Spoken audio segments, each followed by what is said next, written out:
जंगल में 2 दिन से लगातार तेज बारिश शुरू है। सारे पंछी अपने अपने घोंसले में बैठकर बारिश का मजा ले रहे हैं। जिन पंछियों के घोंसले पक्के हैं, उनके लिए बारिश बहुत अच्छी है, लेकिन जिनके घोंसले कमजोर और बिना छत वाले हैं, उनके लिए ये बारिश जरा भी अच्छी नहीं है। ये बारिश कितनी अच्छी होती है। मुझे खिड़की से बारिश देखना बहुत अच्छा लग रहा है। मुझे बहुत ठंड लग रही है। बारिश अपने जोरों पर थी। देखते ही देखते बारिश का पानी जंगल में जमा होने लगा। जैसे जैसे बारिश तेज होती गई, बारिश का पानी पंछियों के घोंसलों तक पहुंचने लगा। अरे बाप रे, अब तो बारिश का पानी मेरे घोंसले तक आ गया। मुझे जल्दी से बाहर निकलना होगा।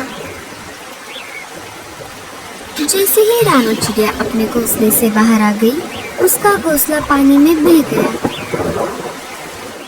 पता नहीं ये बारिश कब रुकेगी। मैंने घर में जो अनाज जमा करके रखा था, वो भी अब खत्म हो रहा है। तभी वहाँ पर मुनमुन कबूतर आ जाती है। अरे मुनमुन, इतनी तेज बारिश में तुम यहाँ कैसे? अरे लाडो, क्या तुम्हें नहीं पता? अभी थोड़ी ही देर में जंगल में बहुत बड़ा तूफान आने वाला है। उसमें हम सभी पंछियों के घोंसले डूब जाएंगे। चलो यहाँ से, हम सभी को किसी सुरक्षित जगह पर जाना होगा। जब तक ये बारिश चलेगी, हम सब वहीं पर रहेंगे। मुनमुन बहन, मैं मेरे अंडे को छोड़कर कैसे आ सकती हूँ? लाडो, अगर तुम अभी यहाँ से बाहर नहीं आई, तो तुम इस बड़े तूफान में फंस जाओगी। तुम एक काम करो, ये अंडा साथ लेकर चलो। थोड़ी ही देर में लाडो के भी घोंसले में पानी जमा होने लगता है। अरे बाप रे, अब तो हमें बाहर निकलना ही पड़ेगा। लाडो अपने अंडे को अपने पंजों में पकड़कर घोंसले से बाहर आ जाती है। जैसे ही दोनों बाहर आ गई, घोंसला बाढ़ की पानी में बह गया। अरे बाप रे, अच्छा हुआ हम समय रहते ही बाहर आ गए। कालू कौवा भी अपने घोंसले से बाहर आ गया था। कालू कौवा लाडो और मुनमुन के पास आ ही रहा था। तभी लाडो के पंजों से अंडा फिसल जाता है और बाढ़ की पानी में गिर जाता है। जैसे ही कालू ने देखा कि अंडा पानी में गिर गया है, कालू उसे पकड़ने के लिए बाढ़ की पानी में कूद जाता है। कालू ने अंडे को पानी से बाहर निकालने की बहुत कोशिश की, लेकिन पानी का बहाव बहुत ज्यादा था। देखते ही देखते अंडा बहुत दूर चला जाता है। कालू कौवा लाडो के पास आ जाता है। मुझे माफ कर दो लाडो, मैं तुम्हारे अंडे को नहीं बचा पाया। जब तक बारिश चलती रही, सारे पंछी जंगल के बाहर वाली एक गुफा में रहने लगे। कुछ दिनों बाद बारिश कम हो गई।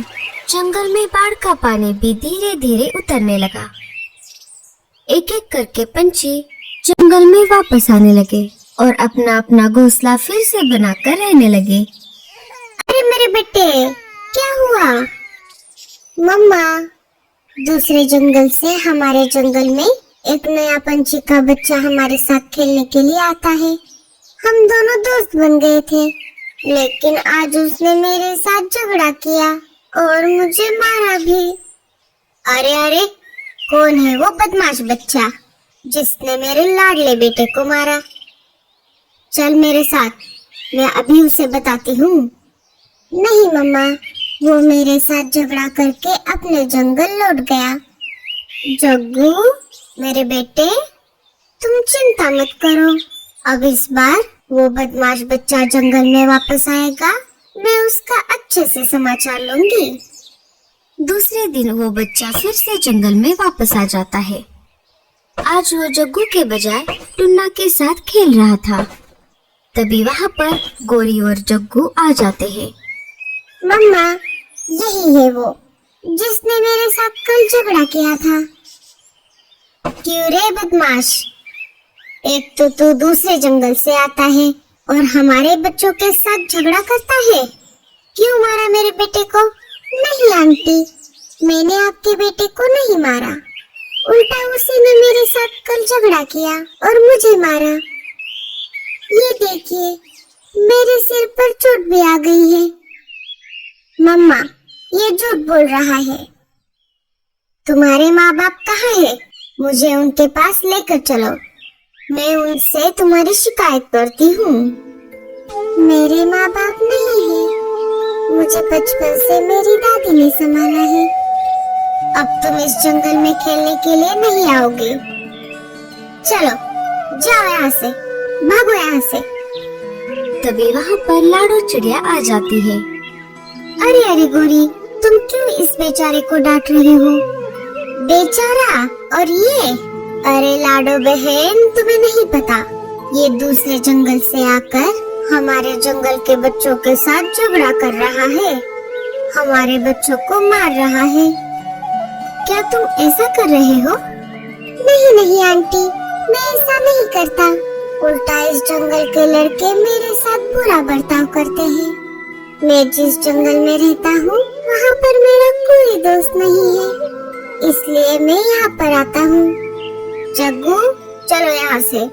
अब तुम इस बदमाश बच्चे के साथ नहीं खेलोगे।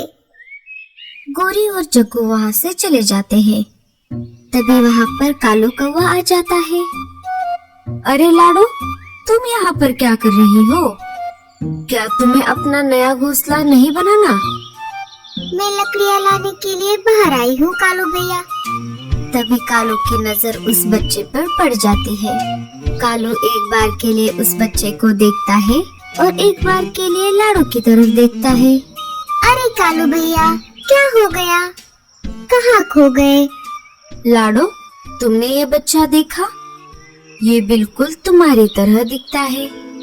हाँ कालू भैया, अगर उस तूफान में मेरा अंडा ना भेटा तो मेरा भी बच्चा आज इसके जैसा होता। दोनों बात कर ही रहे थे, तभी पेड़ की एक डाली टूटकर उस बच्चे के ऊपर गिरने ही वाली होती है। तभी लाडो उस बच्चे को वहाँ से हटाकर खुद उस डाली के नीचे आ जाती है। लाडो डाली के नीचे फंस जाती है। अरे बाप रे, ये क्या हो गया? लाडो रुको, मैं अभी मदद लेकर आता हूँ। कालू वहाँ से मदद लाने के लिए चला जाता है। तभी वहाँ पर उस बच्चे की दादी आ जाती है। अरे टीलू, तुम कहाँ थे इतनी देर से? मैंने तुम्हें कहाँ कहाँ नहीं ढूंढा। चलो, अब घर चलो। दादी, वो सब छोड़ो, पहले इन आंटी को इस डाली से बाहर निकालो। वो इसके नीचे फंस गई है। दादी लाडो के ऊपर से वो डाली हटा देती है। अरे चिड़िया, तुम इस डाली के नीचे कैसे फंस गई? दादी, ये डाली मुझ पे गिरने वाली थी, लेकिन मुझे बचाने के चक्कर में ये डाली इन्होंने अपने ऊपर ली। तुम्हारा बहुत बहुत शुक्रिया चिड़िया, तुम्हारी वजह से आज मेरी टीलू की जान बच गई। कोई बात नहीं, ये तो मेरा फर्ज था। दादी, एक बात बताइए, आपको ये चिड़िया का बच्चा कहाँ पर मिला? अभी कुछ महीने पहले जब तेज बारिश हुई थी, उसके साथ साथ तूफान भी आया था। इस जंगल में जो नदी बहती है, वो नदी मैं जहाँ पर रहती हूँ वहाँ से भी गुजरती है। मैं उसी नदी के पास एक कुटिया में रहती हूँ। एक दिन मैं पानी लाने के लिए नदी की तरफ गई थी, तब एक अंडा मुझे उस नदी में बहता हुआ दिखाई दिया। मैं वो अंडा मेरे साथ घर लेकर आई। ये बच्चा उसी अंडे से बाहर निकला था, तब से मैं उसे पाल रही हूँ। लाडो, क्या तुम भी वही सोच रही हो जो मैं सोच रहा हूँ? हाँ हाँ कालू भैया। कालू सारी बातें दादी को बता देता है। ये तो बहुत अच्छा हुआ, मुझे बहुत चिंता थी। मैं इस बच्चे को पूरी जिंदगी अकेले कैसे पालूंगी, क्योंकि ये एक चिड़िया का बच्चा है और मैं तो एक इंसान हूँ। दादी, आपका बहुत बहुत शुक्रिया। आपकी वजह से मुझे मेरा खोया हुआ बेटा वापस मिल गया। टीलू भी अपने माँ से मिलकर बहुत खुश हुआ था। देखा तुमने लाडो, ऊपर वाले के घर देर है लेकिन अंधेर नहीं। लेकिन लाडो, अब तुम अपना घोंसला कैसे बनाओगी? तुम तो घायल हो गई हो। कोई बात नहीं चिड़िया, मैं तुम्हारी मदद करूंगी। चिड़िया, इस शीशी में जो पानी है वो कोई मामूली पानी नहीं है। इस पानी को तुम जिस किसी भी चीज पर छिड़कोगी वो अपने आकार से 100 गुना ज्यादा बड़ा हो जाएगा। अब मैं चलती हूँ। मैं तुम सबसे मिलने के लिए दोबारा आऊंगी। दादी को टीलू को छोड़कर जाने का मन नहीं कर रहा था, लेकिन फिर भी वो दिल पर पत्थर रख के वहाँ से चली गई। लाडो उस पानी को पास वाले एक पेड़ पर लगे एक सेब पर छिड़कती है। थोड़ी ही देर में वो सेब अपने आकार से 100 गुना बड़ा हो जाता है। गूंगा मौसी उस सेब को पूरा अंदर से खा जाती है और लाडो के लिए एक अच्छा सा घर बना देती है। लाडो और टीलू उस सेब के घर में खुशी खुशी अपनी जिंदगी बिताने लगते हैं। दोस्तों, आपको हमारी स्टोरी कैसी लगी प्लीज कमेंट में जरूर बताइएगा और हमारी वीडियो को लाइक, शेयर, कमेंट, सब्सक्राइब जरूर करिएगा। धन्यवाद।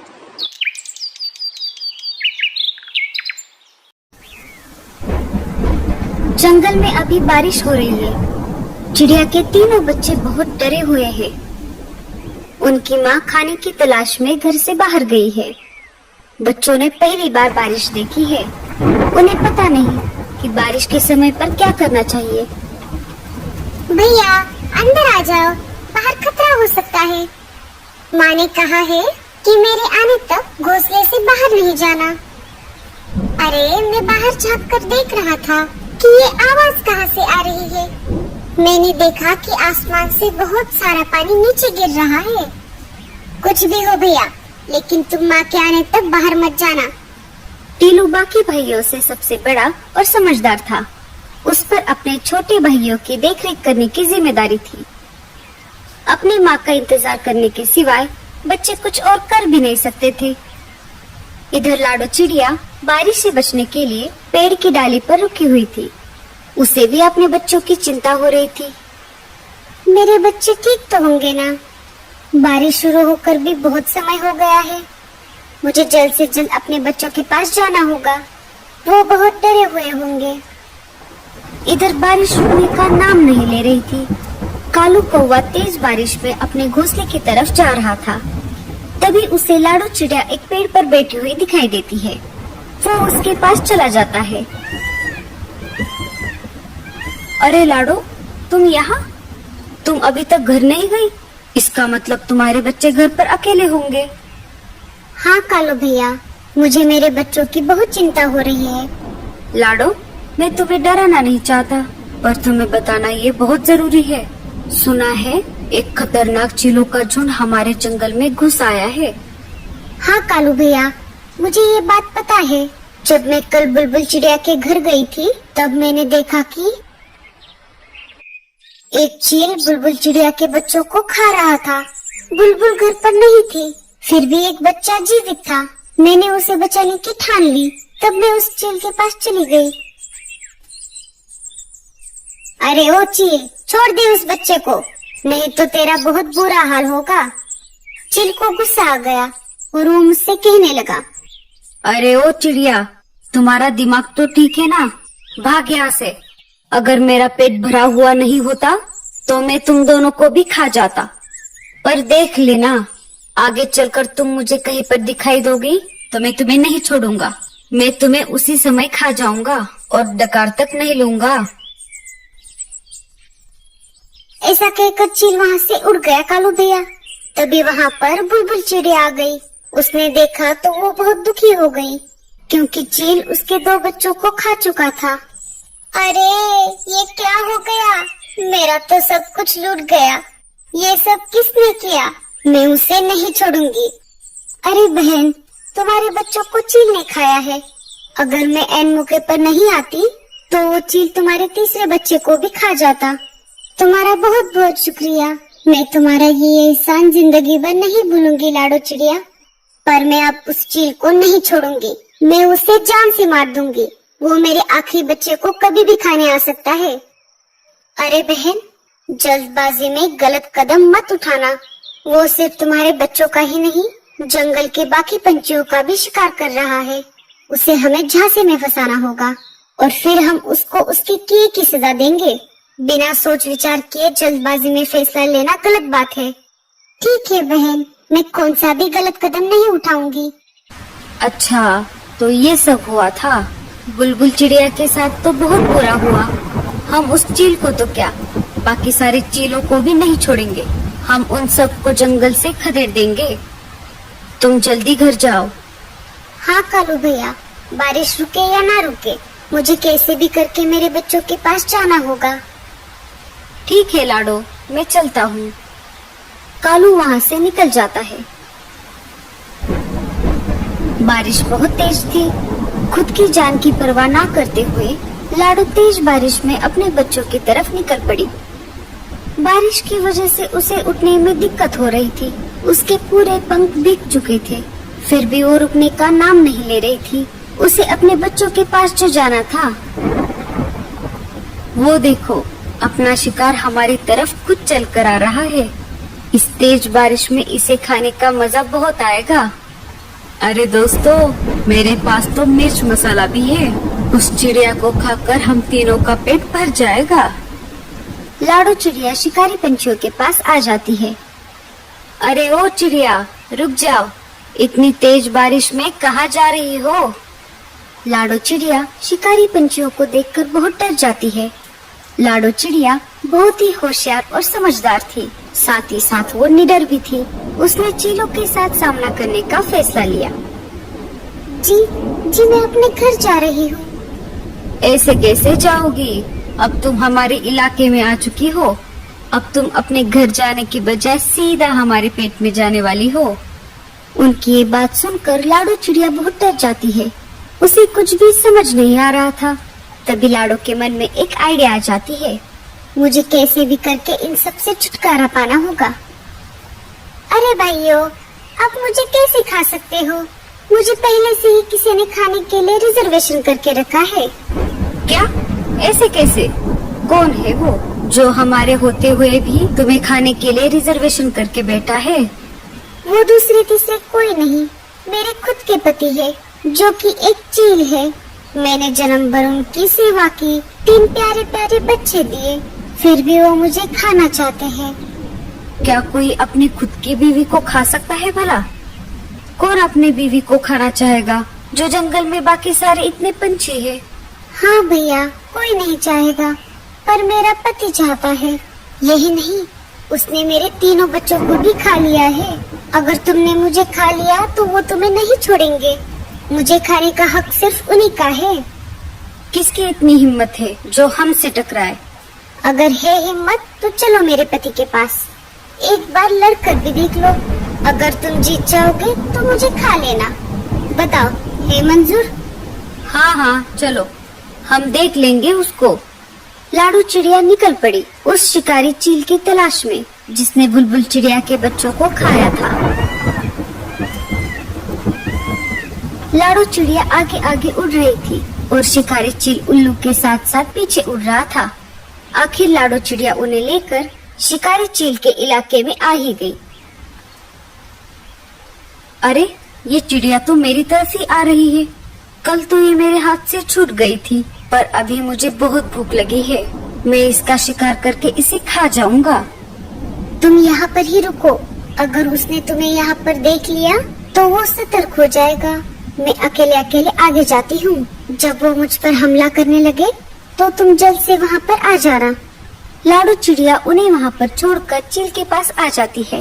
अरे वाह, आज शिकार खुद मेरी तरफ चल कर आ गया है। लगता है आज भी मैं पेट भर के खाना खाऊंगा। हाँ, कल भी तुमने मेरे छोटे छोटे बच्चों को खा लिया, आज मुझे खा लो। वैसे भी मैं जिंदा रहकर क्या करूँगी? मेरा तो सब कुछ लूट गया है। अरे वो बच्चे तेरे नहीं, उन पर मेरा अधिकार था। शिकारी चील उन दोनों की बातें सुन रहा था। उसे लाडो की बातों पर विश्वास होने लगा। इधर चील को लाडो की बात समझ नहीं आ रही थी, फिर भी उसने ये मौका हाथ से गंवाना नहीं चाहा। हाँ, जैसे मैंने बच्चों को खा लिया वैसे ही तुम्हें खा जाऊंगा। चील उड़कर लाडो चिड़िया पर हमला करने ही वाला था, तभी दूसरे शिकारी पंछियों ने उसका रास्ता रोक लिया। अरे बेटे, तने तो मौज ही कर दी। तनिक रुक जा जरा, वो हमारा शिकार है। अरे तुम सब कौन हो? उस पर सिर्फ मेरा अधिकार है। देखो देखो भाइयों, ये कैसे मेरे साथ सुलूक करते हैं। अरे बेटे तनिक रुक जा जरा, नहीं तो तने यहीं पर ही खोल देंगे।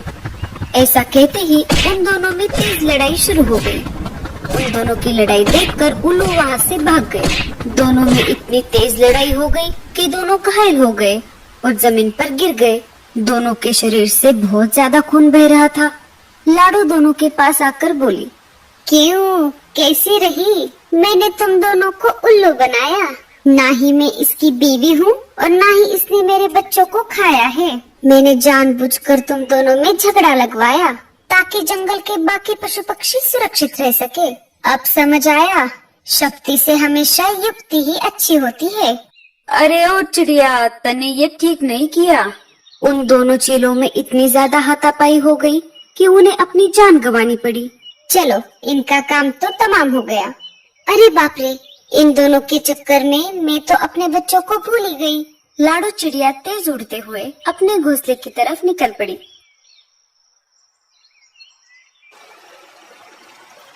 उसने देखा तो उसके घोंसले में पानी घुस गया था और उसके बच्चे भी कहीं पर दिखाई नहीं दे रहे थे। अरे नहीं, ये क्या हो गया? अरे बाप रे, मेरे बच्चे कहाँ पर गए? तभी वहाँ पर कालू कौवा आ जाता है। अरे लाडो तुम रो मत, तुम्हारे बच्चे सही सलामत है। जब मैं मेरे घोंसले की तरफ जा रहा था तो मैंने देखा तो तुम्हारे घोंसले में पानी भर रहा था और बच्चे भी पानी में डूब रहे थे। मैं बच्चों को वहाँ से निकाल कर अपने घोंसले में लेकर आया। चलो, बच्चे कब से तुम्हारा इंतजार कर रहे हैं। लाडो कालू कौवे के घर पर आ जाती है। अपनी माँ को देखकर बच्चों ने उसे अपने गले से लगा लिया। माँ, तुम कहाँ थी इतनी देर? हमने तुम्हारा कितना इंतजार किया। अगर कालू मामा नहीं होते तो क्या होता? कालू भैया, तुम्हारा बहुत बहुत शुक्रिया। मम्मा, क्या हुआ? आज आप मुझे बहुत परेशान लग रही है। हाँ बेटी, घर में सिर्फ एक दिन का राशन बचा है। मुझे ये फिक्र है हम कल क्या खाएंगे। मम्मा, आप ही तो कहती है ना, चाहे कुछ भी हो जाए मुश्किल समय का मुकाबला करते हैं। हाँ बेटा, तुमने ठीक कहा। फिर मम्मा चिड़िया घर पे जो चावल थे वह एक कटोरे में पका के ले आती है। मम्मा, ये चावल खाने से हम दोनों का पेट तो नहीं भरेगा। आप ये चावल खा ले, मैं कल खा लूंगी। गुड़िया बेटी, मैंने तो चावल पकाने से पहले ही 2 दाने खा लिए थे। ये चावल आप ही खा ले। दोनों माँ बेटी एक दूसरे से बातें कर ही रही थी कि उनके दरवाजे पे दस्तक होती है। मम्मा, आप ये चावल खाएं, मैं देखती हूँ बाहर कौन है। फिर गुड़िया बाहर जाके देखती है। दरवाजे पर एक साधु पक्षी खड़ा था। बेटी, मैं 2 दिन से भूखा हूँ, मुझे थोड़ा खाना दे दो। आप अंदर आ जाएं, हमने चावल बनाए हैं, आप चावल खा लें। फिर वो नन्ही सी चिड़िया उस पक्षी को घर के अंदर ले जाती है। आप कौन है? मम्मा, इन्हें बहुत भूख लगी है। ये चावल इनके लिए काफी हो गया, हमने तो भरपेट खाना खा लिया है। मगर गुड़िया बेटी, मम्मा हमेशा दूसरों की मदद करे। अंकल, आप ये गठरी वहाँ रख दें और चावल खा लें। फिर वह साधु पक्षी अपनी गठरी वहाँ रखता है और चावल खाने लगता है। वो सारे चावल खा लेता है। आपका बहुत बहुत धन्यवाद बेटी, आपने मेरी भूख मिटाई है। ऊपर वाला आपकी भूख मिटाए। अब मैं चलता हूँ। ऐसा कहते हुए वह साधु पक्षी वहाँ से चला जाता है। गुड़िया बेटी, तुम्हें बहुत भूख लगी होगी। हाँ, आपने कौन सा कुछ खाया है मम्मा? आप भी तो भूखी ही हैं। मम्मा, वो अंकल अपनी गठरी यहीं भूल गए हैं। हाँ बेटी, देखो वो बाहर ही गए होंगे, उनको उनकी गठरी जल्दी से देके आओ। गुड़िया वह गठरी उठाकर भागने लगती है। अंकल, अंकल आप कहाँ हैं? अंकल आप कहाँ हैं? गुड़िया इधर जाती है, गुड़िया उधर जाती है। फिर साधु दिख जाता है। गुड़िया उस साधु को रोक लेती है। आपकी गठरी, आप ही गठरी हमारे यहाँ भूल गए थे अंकल। नहीं, मैं भूला नहीं हूँ, मैं जानबूझकर वहाँ पर छोड़कर आया था। क्या मतलब आपका अंकल? मैं समझी नहीं कुछ। ये गठरी आप वापस घर ले जाए और इसमें जो कुछ भी है वह मेरी तरफ से आपको तोहफा है। अब मुझे जाना होगा। मेरी मम्मा मुझे डांटेगी। बड़ों के आगे जिद नहीं करते बेटी, आप बहुत बुद्धिमान हैं। जाओ अब यहाँ से जीती रहो बेटी। फिर मजबूर होकर गुड़िया वह गठरी अपने घर पर ले जाती है। मम्मा, उन्होंने ये गठरी लेने से मना कर दिया। मैंने उनसे बहुत जिद की, लेकिन उन्होंने बोला इसमें तुम्हारे लिए एक गिफ्ट है। अब सो जाओ बेटी, मुझे बहुत नींद आ रही है। कल देखेंगे घर के लिए राशन क्या लाना है। गुड़िया की मम्मा सो जाती है, मगर गुड़िया उस गठरी को देखे जा रही थी। फिर गुड़िया वह गठरी खोलती है और चिल्लाकर बोलती है, मम्मा मम्मा, देखो इसमें तो बहुत सारा खजाना है मम्मा, देखो ये कैसे हो सकता है मम्मा। गुड़िया की मम्मा भी उठ जाती है। जिस पक्षी के पास खाना खाने के लिए कुछ नहीं था, वह हमें इतनी धन दौलत कैसे दे सकता है भला। मम्मा, वो पक्षी कोई साधारण पक्षी नहीं था, वो हमारी मदद करने आया था मम्मा। फिर दोनों माँ बेटी सो जाते हैं। दूसरे दिन गुड़िया और उसकी मम्मा दोनों बाजार जाते हैं। वो लोग वहाँ से महीने भर का राशन लेते हैं। गुड़िया अपने लिए गरम टोपी और मफलर लेती। चील भाई, अगर आपके आसपास कोई गरीब पक्षी हो तो उसे मेरे पास भेज देना, मैं उसकी मदद करूँगी। चिड़िया, मगर तुम्हारे पास इतना पैसा कहाँ से आया? ये सब ऊपर वाले की देन है। चील के पास गौरी कौवी रहती थी। वह हमेशा की तरह चील को रास्ते में ही रोक लेती है।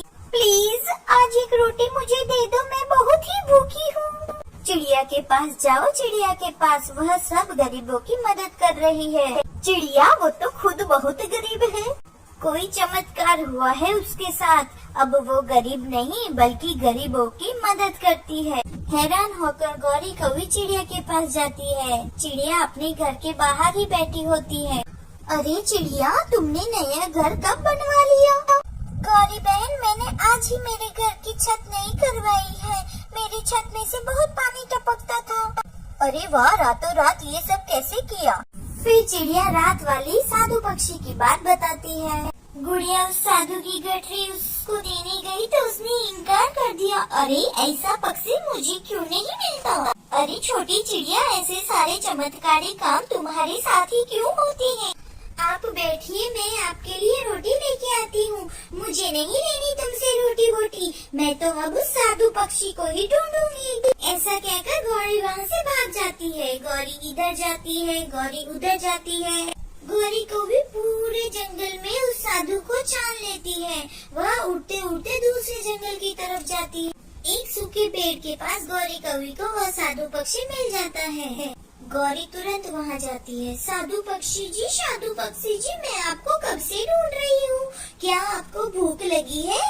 मैं आपको खाने के लिए कुछ लाकर दूँ? नहीं, मुझे इस समय भूख नहीं लगी है। तो बिना कुछ खाए एक चिड़िया वाली गठरी मुझे भी दे दो। तुम ऐसा करो, यह लड्डू ले जाकर पीपल के पेड़ पे बैठी हुई बूढ़ी कबूतरी को दे आओ, फिर मैं तुम्हें वो गठरी दे दूंगा। मैं अभी आई। गौरी वह लड्डू का कटोरा लेकर पीपल की पेड़ की तरफ उड़ती है। जाते हुए गौरी कौवी एक पेड़ पर रुक जाती है। वो बूढ़ी कबूतरी इतने लड्डू खाकर क्या करेगी, और उस साधु पक्षी को क्या मालूम कि ये सारे लड्डू मैंने खा लिए हैं। ऐसा कहकर गौरी कौवी सारे लड्डू खा जाती है। फिर गौरी कौवी वापस चली जाती है। साधु जी, अब जल्दी से मुझे वह चिड़िया वाली गठरी दे दे, मैं बहुत थक गई हूँ। तो ये बात है, लो जैसा काम वैसा ही नाम। ऐसा कहकर साधु बाबा गौरी को एक गठरी दे देता है। गौरी वह गठरी लेकर खुशी खुशी वहाँ से चली जाती है। थोड़ी दूर जाकर गौरी कौवी वह गठरी खोलकर देखती है। मर गई, मैं तो मर गई। अरे साधु बाबा ने ये क्या किया? चिड़िया को तो दिया खजाना और मुझे दिए पत्थर। वो साधु पक्षी अचानक वहाँ आता है। जैसे काम वैसा इनाम। मैं तुम जैसे झूठे और लालची पक्षी की मदद नहीं करता। चिड़िया एक अच्छी पक्षी है और उसकी बेटी बहुत दयालु है, और तुम एक बहुत लालची पक्षी हो, और तुम्हारे लालच की तुम्हें यह सजा मिली है। गौरी उधर से रोते हुए चली जाती है। अगर आपको ये कहानी अच्छी लगी तो हमारे वीडियो को लाइक करें और हमारे चैनल को सब्सक्राइब करना ना भूलें। धन्यवाद प्यारे दोस्तों।